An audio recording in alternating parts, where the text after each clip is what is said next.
Well, good morning. This is video number 2 of my last farewell and suicide note. Um, it's a brilliant day out. The sky is blue, the shade trees are green.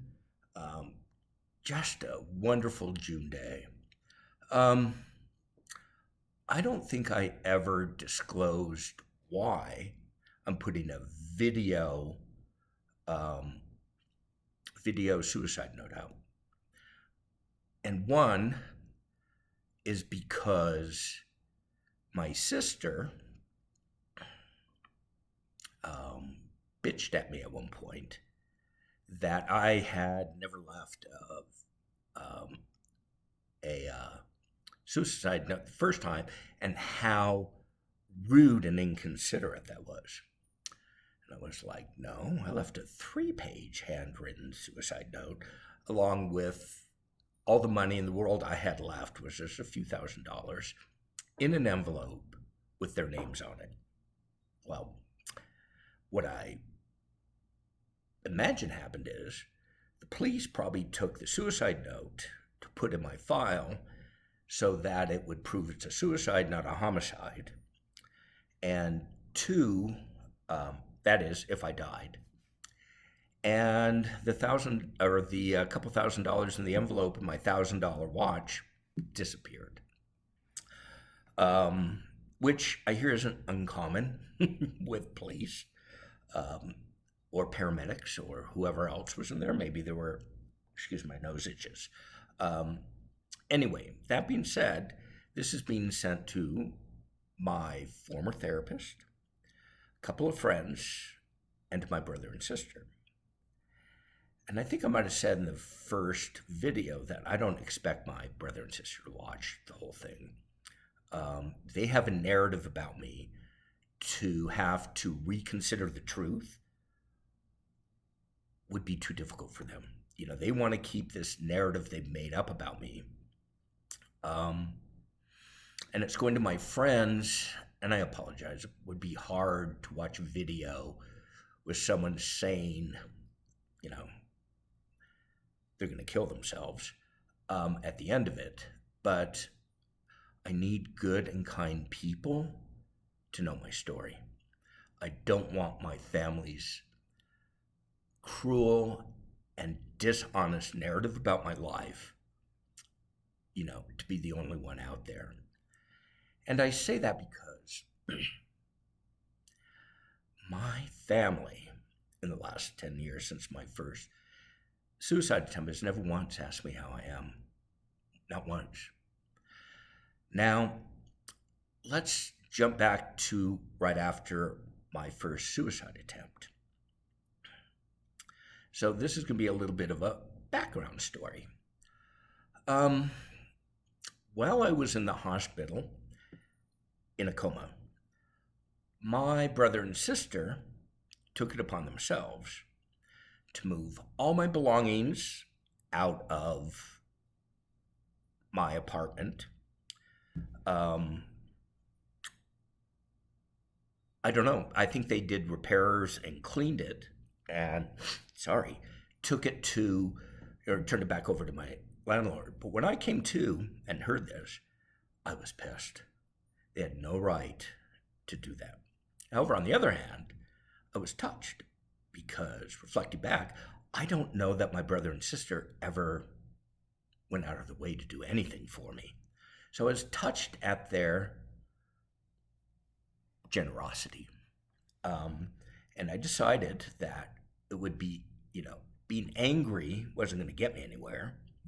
It was already done. So I would focus on them being nice. Little did I know all of this would come back to bite me in a huge way. Now, I had beautiful things. I had them insured for well over $100,000. That's when I could afford the insurance. I had beautiful rugs, furniture, antiques, artwork, a gourmet kitchen, beautiful clothes.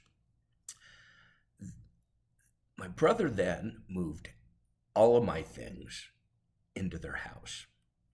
Now, my brother had a beautiful, probably, I don't know, 35 to 4,000 square foot, 6 bedroom home. Um, he had done a lot of interior and exterior improvements to the house, but his wife is not a homemaker. The furniture they had in their house was shit. They'd had it. She's the type that put a ping pong table in the dining room in hopes that my oldest nephew's friends would come over and play at their house, which they never did. You can't force kids to have a Kool-Aid home. Home I grew up in, friends never came over there to play. Wasn't a happy place to play. And come to find out, my brother's home is not a happy place to play. The kids wanted to go anywhere but. But anyway, so that's the type of. So when they moved my beautiful things in their house looked spectacular. It looked like a show house. At the time, I was like happy to do it. I was like, fine, what else are we going to do with it?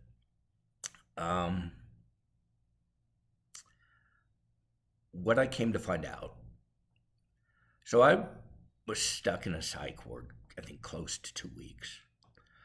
I couldn't get my family to release me over Christmas from the psych ward because they had a Christmas party and they had Christmas and they didn't want me to ruin it. I look back and just think, what unkind people.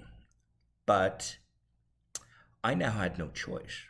I had no choice but to move in to my brother, who did not want me to move in. Now, had they just left me to my own, I could have moved back to my apartment. Under California law, I would have had a good 2 months starting, January 1st. I could have sold my things and I could start it anew. But now I'm forced to move into my brother. I had no other options. I had no money. They had confiscated my belongings. My dad wasn't going to help. And that's another story we'll get to. So I was stuck. And I knew the day I moved in there, and I think it was New Year's Eve day. And I remember thinking, this is either going to make it or break it for family. My family had gone, up to that point without a dilemma. My parents never had to show up for his kids. We were never in trouble. I was always a good student. My mom said, we never had to worry about you because you always did your homework. I studied enough to get A's, but I got B's. My brother and sister, on the other hand, were lazy as day long, never studied. And my parents never cared that they did. But we weren't troublemakers. We were never in trouble. None of us were ever sick. I got spinal meningitis once in college. With the exception of that, we weren't sick. They had no crisis to ever address until my nervous breakdown and subsequent suicide attempt. Now I'm penniless. I came out of that coma pissed that I didn't die. From that day forward, my number one biggest regret is that first suicide attempt didn't work. That has not changed over the last 9.5 years. Given that, I knew my brother didn't want me at the house. I mean, he was being nice to my face, but I knew he didn't want me there. Over time, God bless my niece. She was 12. She has no filters. So the mean things my brother and sister, no, she's not my sister-in-law, my brother's wife said behind my back, many of them she would just blurt out at me. And I don't know what to do. Well, here's where we have to interject that. Because of the carbon monoxide that I had set up as part of my suicide attempt, I had at some point a massive heart attack. 30%, over 30% of my heart was damaged. And And it left me fairly well, um, physically exhausted and fatigued. Um, I'm thinking back now. So I'm moving into my brother's home. I've had a massive heart attack. One would say that I was probably massively depressed if I was going to get, um, try to commit suicide. And third is was on a high dosage of benzos, Ativan to be specific. Now, if any of you care, and I know my brother and sister won't do this because I'd asked them to do it before and they never did.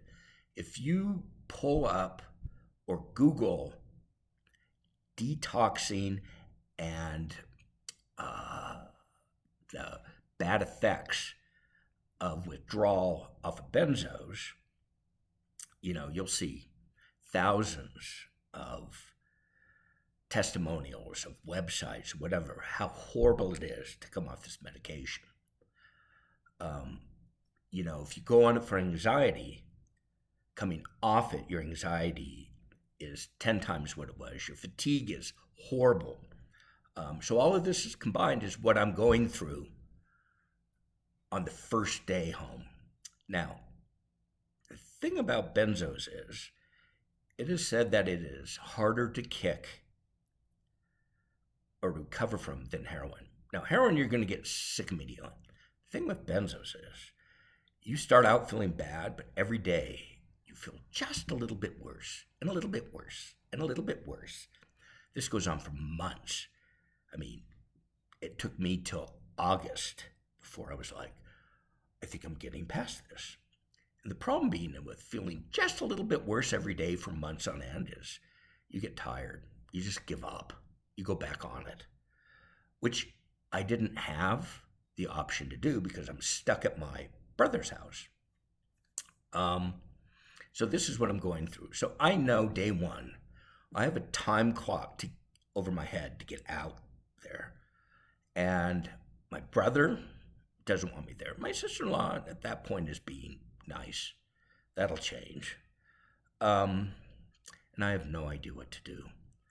I am a mental, physical, and emotional wreck. Now, you might think, you might want to go see a doctor if, you've had a massive heart attack, you've had a suicide attempt, and you're trying to come off benzos. And I would agree that would probably have been a wise thing to do. Now, keep in mind, I want to die at this point. I'm thinking with my heart condition,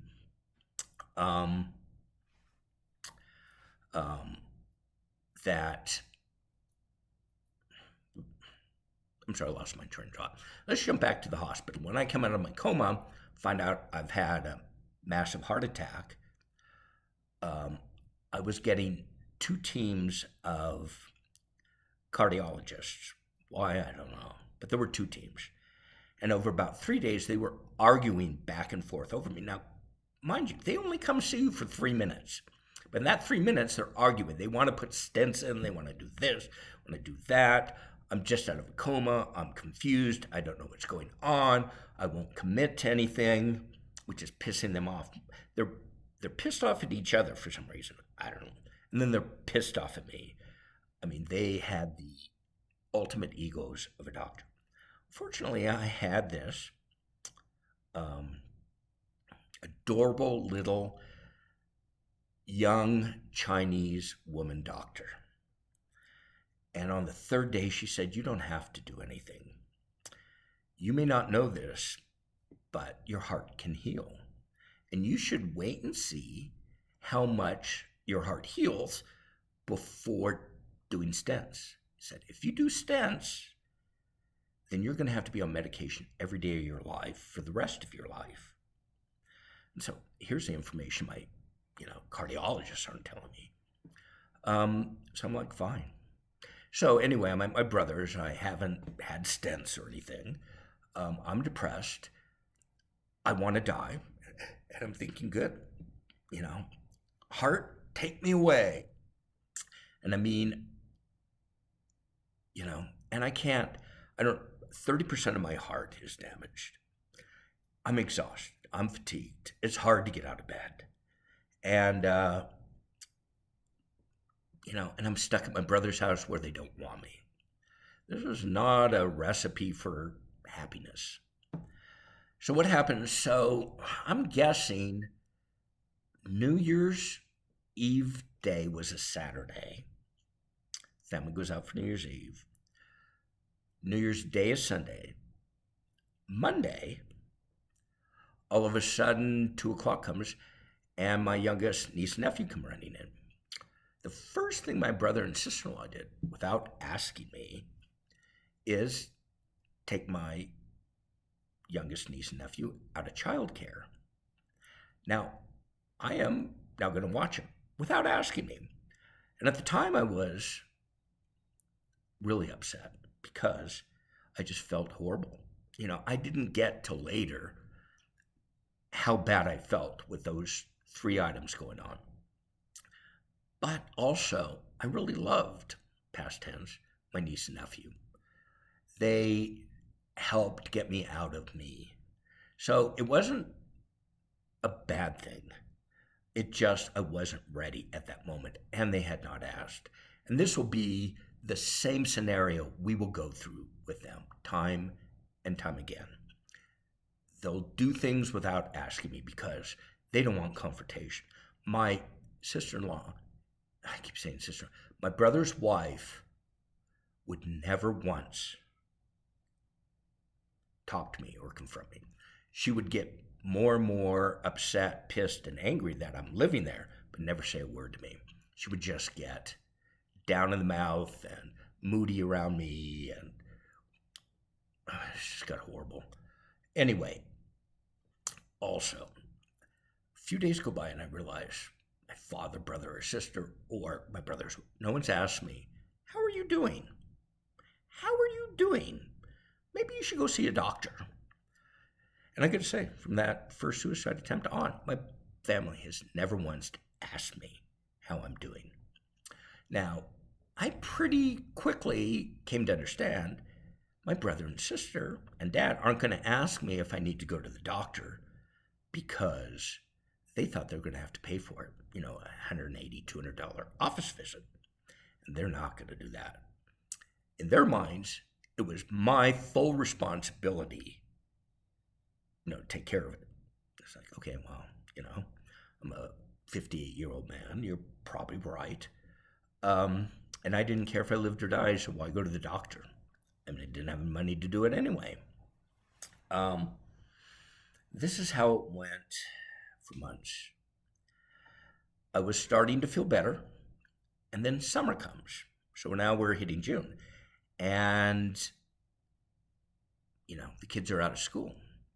And my brother and sister-in-law have set up all kinds of activities, mostly in the morning, for the kids to do. I'm then charged with running them around. We'll get through this, and then I have to jump back for a minute. And I'm fine with it. I like my niece and nephews. It felt good to be really good and productive and helpful. So I did.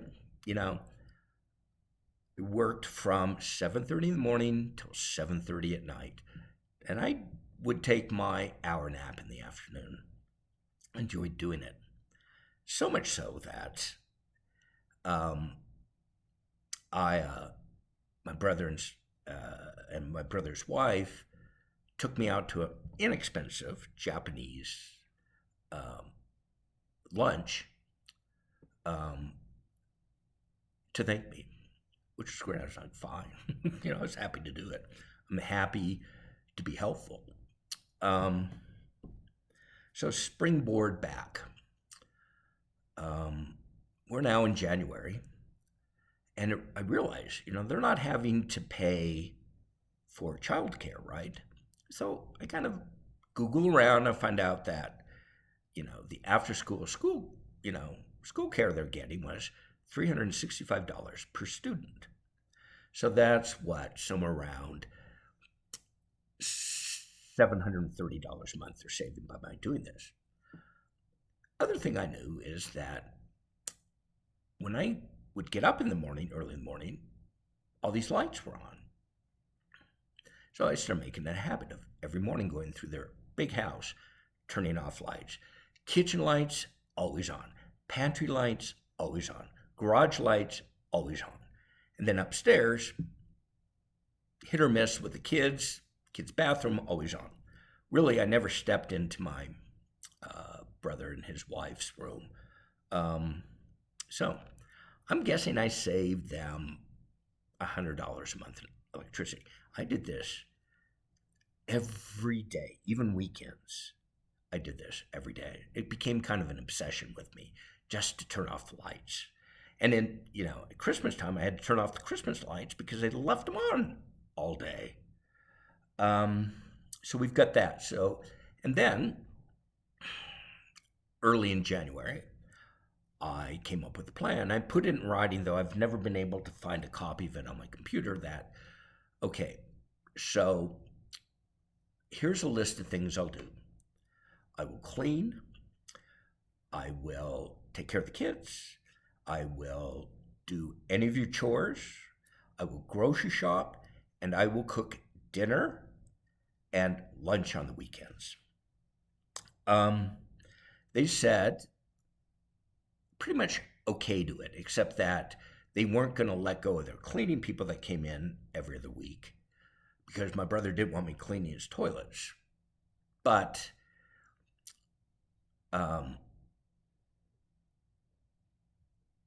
for that, $250 a month to do that. They agreed to it. What I didn't know is they didn't want to agree with it. I never got more than $150 from my brother, although we agreed on $250. He's like my father. He didn't want to give me a cent. I felt the whole time I was their au pair, their cleaning person, and their housekeeper and their cook. I did this every single day. There wasn't a break. There wasn't a day off. And really, I was kind of happy to do it. I would have been a great stay-at-home parent. I would have. I committed to doing that, and I did it. The $150 went for two things: dog food for my dogs and to pay my phone bill. I would get up at 8:30 in the morning once the family left for work and school. And the kitchen and breakfast area and family room would be in anywhere from moderately a mess to a great, huge mess. So that'd take me a while to clean that up. First, I'd go make myself coffee. I'd go through the house, turn off the lights, and then I would clean up the kitchen. I'd go upstairs. I would clean and tidy the kids' bathroom, which I got to tell you, we couldn't leave a toothpaste cap off the toothpaste in our house growing up. I have never seen a family of five so, excuse the French, fucking messy. And it would be months before I realized that's how my brother's wife wanted it. She was raised in a messy, chaotic, disorganized house, and that's how she wanted it. I was raised in an impeccable house where you could eat off the floors. Everything organized. That's how I was raised.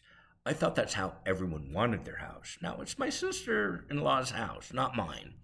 But no one communicated. So I took to organizing her cabinets and cleaning things that hadn't been cleaned since they moved in. And I took on little chores, and it was kind of like, if you could do this, why not get a job? It seems to be the only thing that can come out of my family's mouth. Well, let's see. I was suffering, crouping from multiple things that we'd gone over. The thought of walking outside that house, it was a lot. that's all I can say. Mentally, it was a lot. I didn't know what was going on. I was in uncharted territory. I was trying to avoid stress in anything.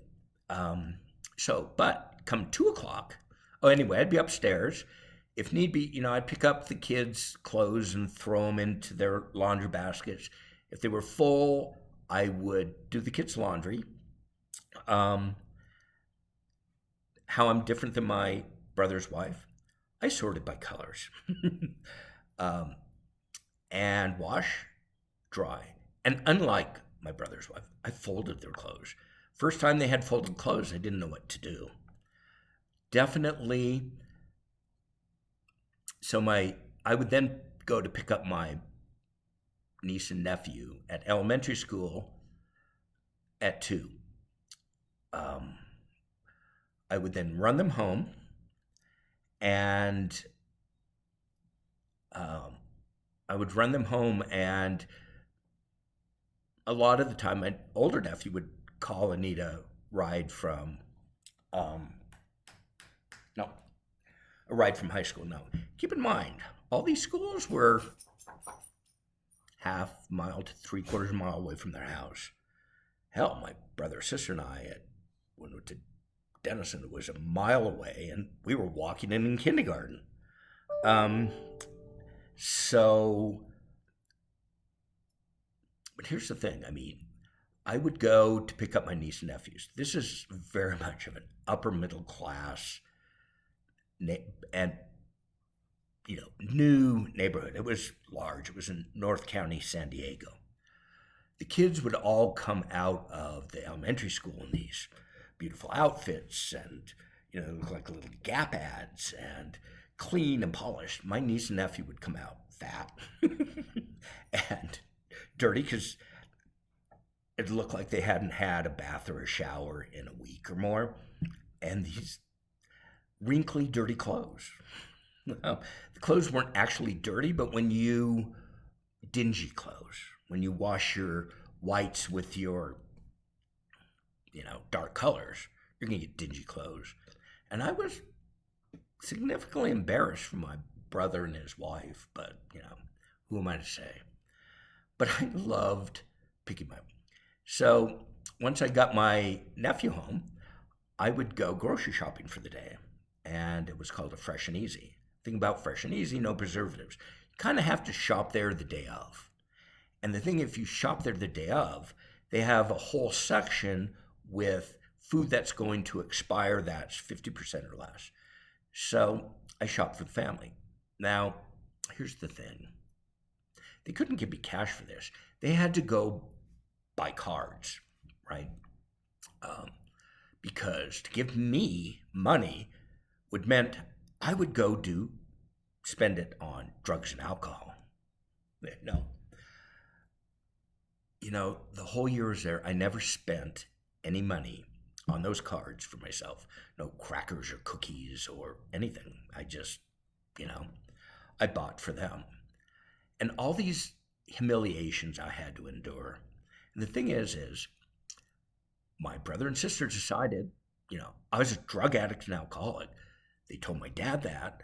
So no one could give me money because that would mean I'd use it on drugs and alcohol. And I was like, you know what? Fuck you, but where was I to go? I didn't know what else to do. I was stuck. I was stuck in hell. I was stuck in hell on one hand. On the other hand, I super enjoyed taking care of their family. I did. But the more I took care of the kids, the more I had set boundaries for them. I did not let them go like my brother and his wife did. Brother and wife, you can do whatever you want, whatever you want. You need to come home and do your homework. Can't turn the TV on until 5. And that's the only instructions in life we're going to give you. Period. I, on the other hand, made them pick up their messes. In funny ways. I don't believe I never raised my voice except once with them, and that's because they played a trick on me and scared me, and I was like, what the F? But other than that, the way I saw it, I get along with them really well. But yet I knew my brother and his wife were painting this not so nice picture of me behind my back because of what my niece would tell me. And the whole time I'm pretending everything is okay because I don't know what to do. I had, from the time I graduated, pretty much, I did what I did for like 35 years. I had no idea how to look for a job. I was mentally not prepared to look for a job. I had had my own business. Um, like I said, my biggest regret was the suicide didn't work. I was completely in uncharted territory with zero help from my family. Now, my brother will tell you, we provided food. Oh, here's the other thing. My brother and his family won't eat leftovers. So I had to try to prepare meals that they could eat all at once, because other than barbecued spare ribs and barbecued chicken, they weren't going to eat leftovers. So whatever leftovers were in is pretty much what I ate. I'd have dinner with, but I pretty much ate their leftovers. So this idea that, I was this burden to them. So we have to do a layout of the house. 5 bedrooms upstairs, which was, each of the kids, the master suite, and then a TV/toy room.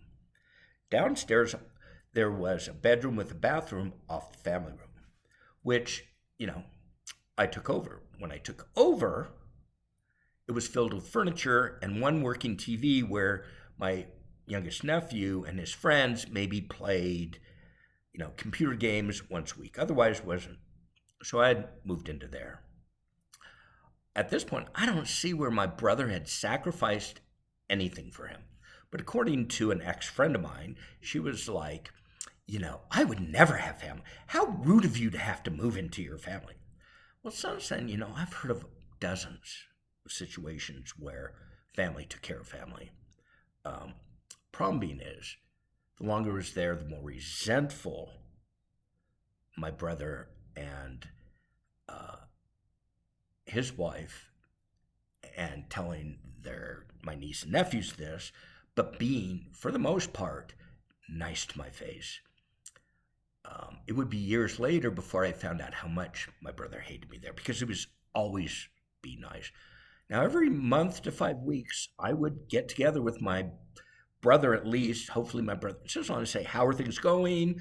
Things are working fine for me. I just want to make sure everything's okay. When in fact, they're pissed as hell. And I can tell you, there's not a feeling worse where people are being nice to your face, but talking shit about you behind your back. Now, towards the last couple months I was there, I would run into neighbors and friends of my brother and his wife. I would either, at a soccer game or in the store. They all looked at me like I was a piece of shit mooch. And I'm just going, WTF. It's getting more and more unbearable to be there. And I don't know what to do. However, in late October, I'd had, since I moved in, obsessive thoughts of suicide. I just want to die, I just want to die, I just want to die. However, I had made a promise to my brother and sister not to do it. So I was starting to make a plan to do it. It's going to be in January. It's going to be after Christmas, but before my father's birthday. But I thought, before I do this, I really need one more chance maybe to talk to a doctor. How am I going to get a doctor? Oh, Medi-Cal. California's Medicaid. Go online, and really within a couple hours, I had health insurance and food stamps.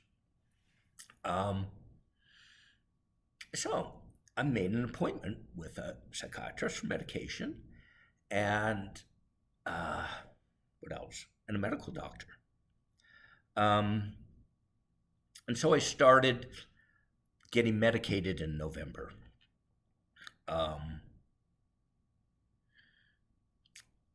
and they gave me three medications, mental medications.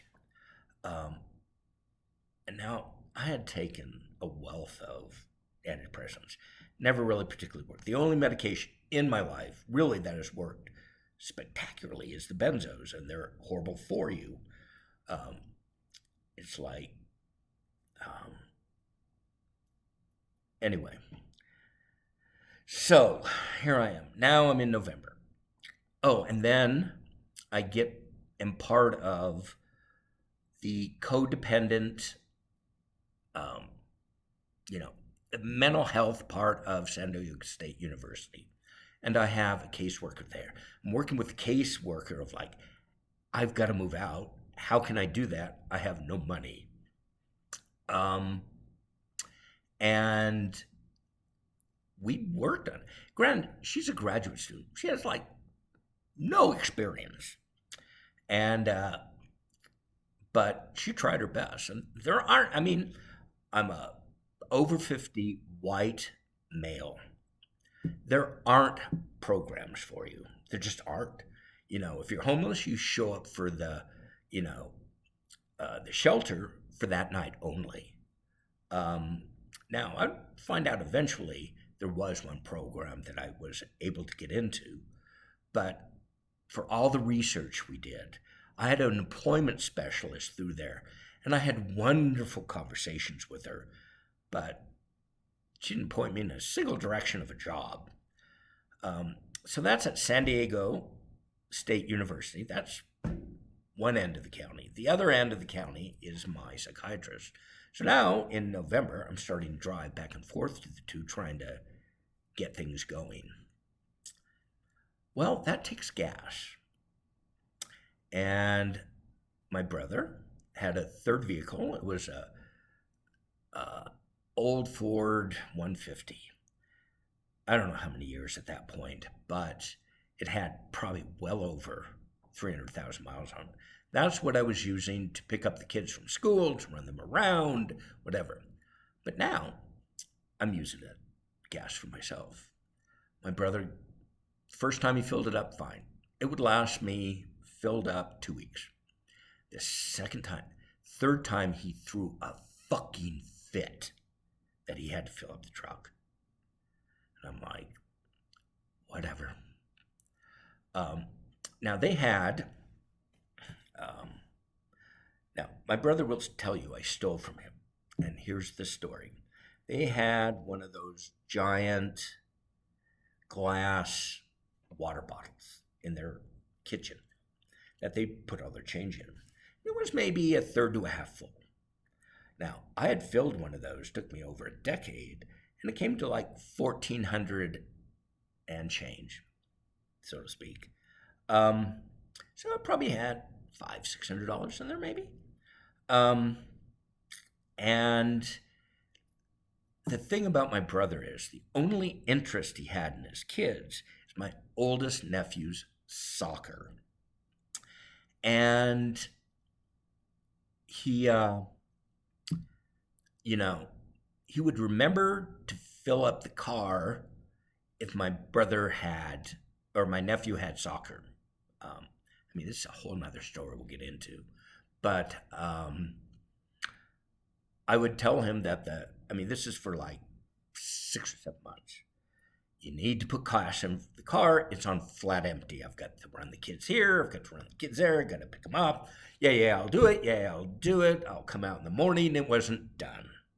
So I just started taking $20 to $30 of quarters out of this jar to fill it up with gas, which is the only thing I ever spent that money on. Towards the end, when they super wanted me out of there, they took the change bottle out of there because, I was stealing from them. And I was like, really? Seriously, after everything I had done for them, that's the ongoing thing I have going in my head nonstop, and why this suicide is so relevant in my head is after everything I had done, all the kindness, all the giving, everything that I'd done for my family, particularly my brother and my father, particularly, they turned around and called me a fucking thief. You know, my family, they know I'm not a thief. We'll get into this later, but I just got to say this.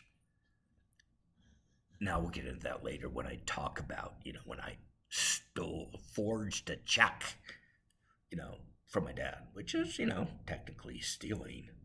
Not even technically, in reality is stealing, but, I had my reasons. And it wasn't to get money from my dad. It was to give him a giant finger. And trust me, if you think I am a stupid man. I am a stupid, stupid, stupid man. I had decades, if not a lifetime, of experience with my family. And I kept showing up trying to help and be helpful. Not so much with my brother and sister, but certainly with my father. That's a stupid human being.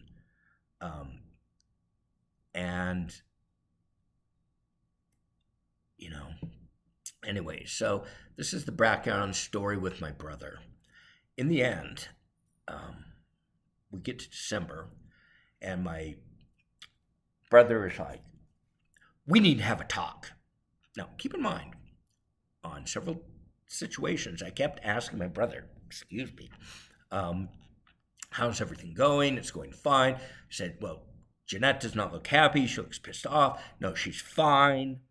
I'm like, you're sure? Yeah, we just need to know when you're going to get a job. And I was thinking, yeah, I'd like to know that too.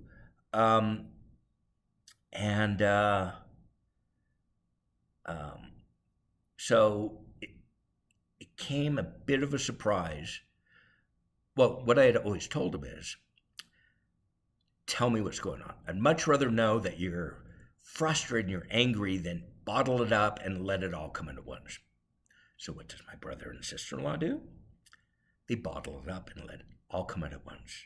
Of course, people yell at me, I shut down. I'm just, I get pissed. I go in the bedroom. They come in, and my sister's over there at this point, right? Because she's right on that bandwagon. I'm just mooching off my brother. Here's a woman who never asked me how I'm doing after everything. Zero. She's a bitter, angry, miserable human being. I know and I'll get into her. But she's right there. They're just both screaming at me. Everything they had done for me. Everything they had done for me. I'm thinking, that amounted to zero. With the fact that I had a roof over my head and food to eat, yes. But other than that, it would have been 1,000 times better for me at that point had they not stolen my belongings and left me without an apartment. They should have just said, we want nothing to do with you, because that's what ended up happening. So my brother screams at me, I want you out. I want you out. Get out. I'm like, where the fuck am I going to go? So I end up just storming out of the house. And I had a little. So my sister-in-law comes screaming, he has the keys. He's going to steal the car. I'm like, you can have your fucking keys. So I just went for a long walk. I came back. And I just go to the bedroom. I don't come back out but once. It was, I think, really early in the morning. I passed my brother in the kitchen. He's just snarky is the best way. Snarky look on his face. It's look on the face. It's just, when I picture my brother anymore, I see this snarky look. Keep in mind, I have my 2 dogs there. I mean, they were completely okay with letting me keep my dogs there. I mean, that had not been a problem. Stop. But I laid in bed that whole. So that would have been New Year's Eve day, because I knew at that point I had nowhere to go. Right, I'm being thrown out, nowhere to go. Hence my second suicide attempt. I left the house, went up in the hills, took an overdose of my psychotic medication, which is, trust me, don't ever do. Because one, it's very difficult to kill yourself on it, and two, you go into a complete psychosis, which I did. But I also had a tank of helium, and I wrapped a turkey bag around my head, stuck the tube in, and problem being at this point is I'm medicated. And the last minute I take the bag off my head. So this, I'm not even going to go into how horrible it was, but I ended up in a psych ward. And maybe third day there, my family come to bed, including my brother's wife. Now, I've not seen this woman smile in 6 months. She is giddy. She is so happy I'm there, she can't stand it. And so this starts an odyssey. I went from that psych ward to a really bad psych ward. I mean, like horrible, like 10 times worse than one flew over the cuckoo's nest. I finally got home with my brother. I begged him, just give me 3 months and I'll have something lined up. They came back and said no. Unbeknownst to me, while I was in this high court, my sister, probably my sister, definitely my brother's wife, and I'm guessing her sisters went through all my things and took and stole whatever they wanted. Just one example. All my gourmet kitchen knives, probably $600 or $700 worth of kitchen knives. Cynthia, the ones you have, I've been replacing over the last 10 years. But no, they stole my knives. I mean, I made a list and I'm attaching it to my final email to you all with a list of everything I could remember that they stole. Now, they'll say we didn't steal it, we had to move and blah, blah, blah, blah. So I'm going to go into this a little bit and then I'm going to end this particular video because this is eating at me for a decade. So they now decide I'm now placed in I go from the psych ward to a crisis house, which you can stay at for 2 weeks before you have to move on to find a place to live, to figure out what you can do, but you have approximately 2 weeks to be there. This time, I found out through them, which I still have the emails, they want everything of mine for payment for being there. Now, but let me tell you, my brother came up with a spreadsheet that said it cost them $1,800 a month for me to be there, well over $20,000 for me to be there. Now, I see I'm saving them money substantially. I can't figure out, except for gas in the car, what exactly they're spending on me. So my brother is a colossal liar, has been his whole life. I mean, this is when my blinders started to come off about my brother. He makes up whatever he wants. I'm sure he and his wife were telling all their friends what it cost them to keep me there.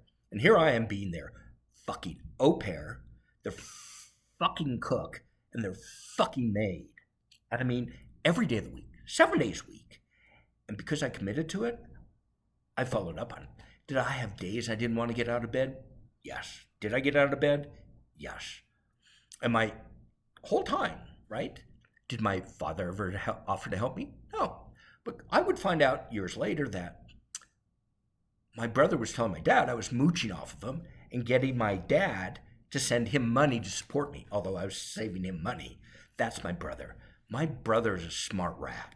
Smart rat. My sister's not, but my brother's a smart rat. Smart rat is this.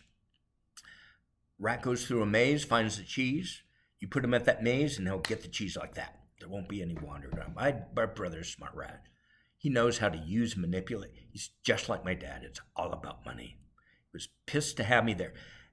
I didn't want to be there, but, no one offered 1 minute of help that would have had to come from their being, their heart, their soul. Zero. It was everything I could do for them and nothing they could do for me. I mean, I have nothing good to say about my brother and sister. At least with my dad, he has some good qualities. I mean, they were never fatherhood towards me or anything towards me, but he has good qualities. I can't find them in my brother and sister. So, anyway, I'm now in the crisis house, and they want all my belongings as payment. I'm going to say well over $100,000 worth of things for payment for me being there. And I said no. And then started this huge war between us. They jumped on, you were never grateful for being here. At least once every few weeks, it's like, I'm so grateful for being here. Thank you so much for what you're doing, blah, blah, blah, blah, blah. But my gratitude had to come in, give me their stuff. Now, here's the thing. I had spent years collecting artwork and furniture and things that meant things to me. But I would have gladly probably given them what they wanted had they asked. But they assumed they were going to steal it from me, and I had nothing to do with that. So we started a huge war. So I get out of the crisis house, and I need some belongings. They had rented me a storage unit. I go to the storage unit. There's 12 boxes. I had 36 boxes, plus all my furniture and art and rugs. There were simply 12 boxes. My sister was there. She could verify that. Now, my sister, I think, makes things up in her head and believes they're true. So I'd never know whether to believe her or not. I mean, at least my brother can pretend to be nice. My sister can't do that. And now I'm beyond incredulous. So what happens is, and I'll just finish up this video with this as a background story. We'll jump ahead 8 months, I believe it's August. I get a message from my brother. I still have the email actually. You have 2 hours on this date if you want any of your things, but you need to let me know ahead of time what it is you want. So I'm homeless, living in a homeless shelter for men, penniless for the most part, and I need to come up with a mover for my belongings because they decided they don't want anything of mine, which is not true. I think they did steal. But whatever I didn't pick up, they're giving away, which I'm sure went to my brother's sisters. And there'll be one little other story with this. So I'm left but to ask friends for money to get a mover. And I called one friend, asked him for 3 friends for $500. I could get a mover, move most of it into a storage unit. Now, keep in mind, I am making money by selling blood plasma twice a week, which you're not supposed to do in this homeless shelter. Everyone did it because where else you can get money? So I made my $70 to $90 a week. I had saved some of that. I had gotten a storage unit. I'm doing all this on the bus, no help from I'm having to get a bus pass from my caseworker saying I'm going to go for a job interview. In fact, I'm, doing trying to get a storage unit, and the bus never takes you there, so you have to walk a mile or two to get there, on and on and on. So what ends up happening is, 2 friends said, sure, happy to help. Up to this point, I had never, ever borrowed a cent from anyone in my family or ever a friend. Um, uh, and Here I am being humiliated by. I went to a third friend. And BB will probably recognize who this friend is. I thought $500 is, pocket change. They were comfortable. They'd been in their career for a long time at the same company, but it was their stock where they cashed in. I'm sure they're worth several million in just their stock. And I call up and she says, no, we make it a policy never to lend money. We think money will only come between people. And I'm like, I've known this woman since junior high. We went to college together and we're close friends. I considered her a tier 1 friend, only to find out I'm a tier 3 in her eyes. $500 fucking dollars. And I paid back every cent I've ever borrowed from anyone.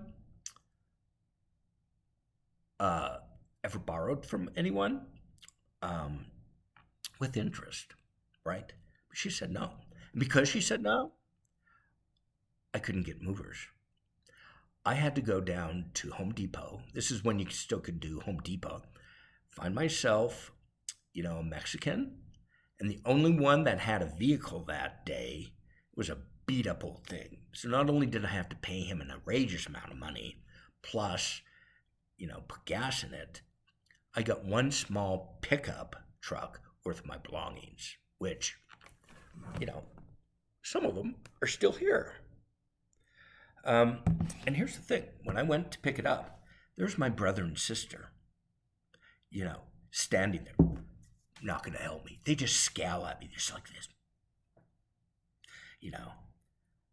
Never once did they offer to help. Never once. It's like 90 degrees out. And this Mexican guy, and he had a pickup truck. He had that blue pickup. He could have easily helped. My brother, for the whole year I was there, never, ever, ever lifted a finger or extended any help to me ever. With the exception of providing a roof over my head, which I didn't really want in the first place. So I end up putting all these items in my storage unit, which started out at like $169. By the time years go by, it was $360 a month. I'm doing this homeless. I'm doing this from that, Pride of America ship.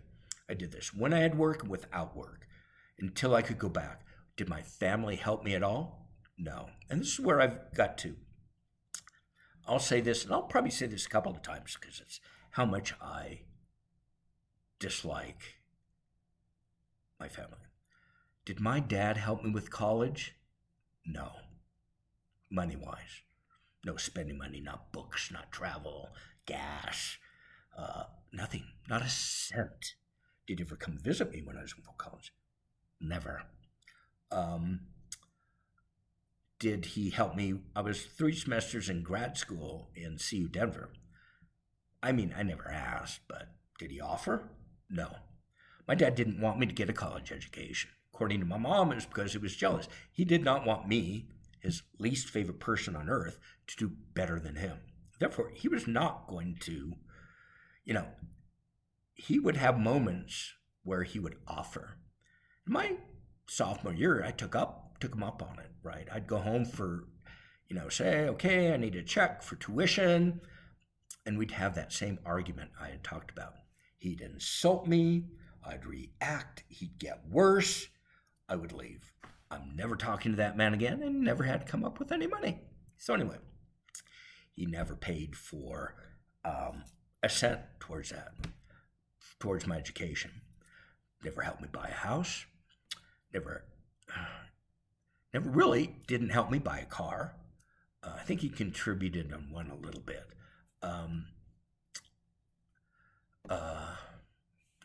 Didn't help me start my business. Of course, I didn't need it. Um, Never helped with anything financially, you know, which brings me to I'd suicide. I was broke, living at my brother's. Did he give a cent? No. Couldn't give me any money because I'd spend it on drugs and alcohol, which is well, my brother was feeding my dad so he could get the money for himself. I was in a homeless shelter for 10 months, crisis center for almost a year. Never a cent. Didn't a cent to help me. Can't give it to you. You're going to use it to do drugs and alcohol. Plus, I didn't ask. I didn't want his help. You know, this is a man I detested. Until I went to work aboard this cruise ship, which sounds romantic. It was one of the worst possible jobs in America. It was horrible. No need to go into it. It's just horrible. I would have left the first week had I had a relative I could then move into and find another job. No can do. So I had to stay in this hellish situation for 2 years. I came out with far less money than I thought I'd have. And, I had to find a place to live. I had to buy a car for $1,000, which needed a huge amount of